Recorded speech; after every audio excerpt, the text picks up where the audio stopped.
late 80s, and then you would. We got to interview Riley. You would still be experiencing our era as an adult.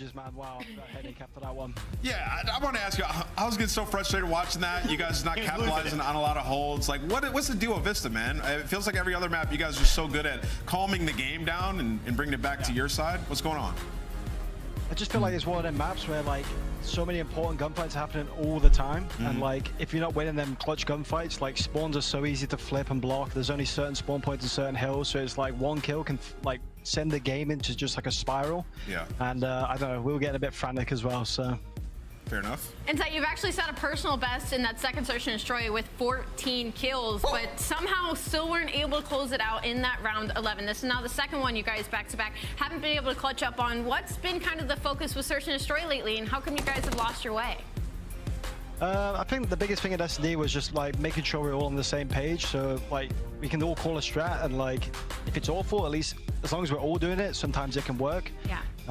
But I mean, recently we've just had no ice. But you know, we're hoping it will come on LAN. I feel like on LAN we actually do get better at S&D. For sure. But I feel like the way we've been playing, I mean, we lost 2 6-5s, like still some positives to take away from it. Absolutely. Are you proud of you guys' performance so far in Major 4? What's the goal for this squad?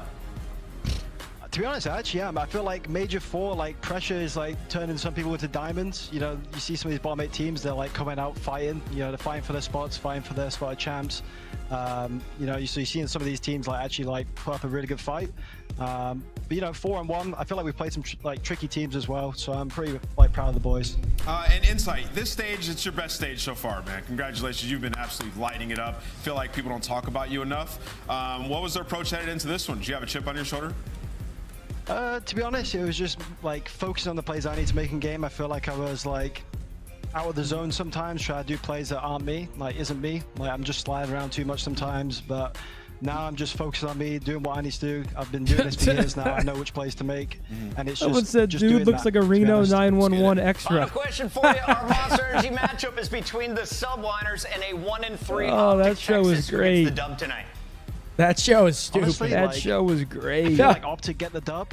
You know, if they lose it, there's a potential losers bracket, and one of these bottom 8 teams is going to have to face an Optic game in round 1 of losers. That's horrible. Looking at the chat, you got a lot of happy people with that answer. Insight, congrats on the win tonight. Looking forward to seeing you in person in Burbank. Well, Insight believes the boys are going to catch a dub tonight. We love to hear that.